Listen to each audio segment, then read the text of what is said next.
Welcome back to my channel Rupali Dutta. আজকে নতুন একটা রেসিপি নিয়ে চলে এসেছি, চিকেন তন্দুরি।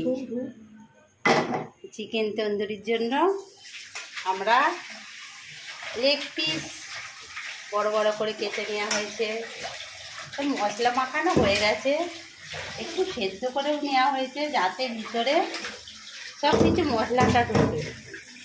1.5 কেজি চিকেন নিয়ে নেওয়া হয়েছে। প্রথমে চিকেনগুলো একটু সিদ্ধ করে নিলাম, হালকা করে সিদ্ধ করে নিয়ে এতে পেঁয়াজ বাটা, আদা রসুনের পেস্ট, তারপরে টমেটো, কাঁচা লঙ্কা, ধনেপাতা সব পেস্ট করে নিয়ে দিয়ে একটু কর্নফ্লাওয়ার, হালকা করে নুন, লেবু, জিরে গুঁড়ো, ধনে গুঁড়ো, গরম মশলা, হলুদ গুঁড়ো এই সব দিয়ে ম্যাগনেট করে আধ ঘন্টা মতন রেখে দিয়েছিলাম। এবারে কড়াই তেল দিয়ে ফ্রাই করে নেওয়া হবে।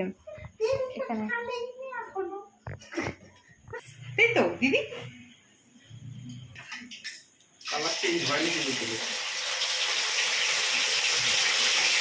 দেবো আর একটাই দিয়ে রাখে হচ্ছে কি দিদি,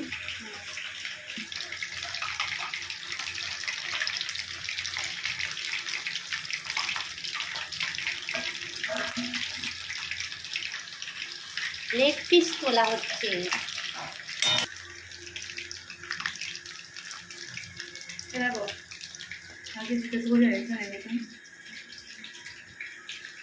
টেস্ট করে দেখা হয়।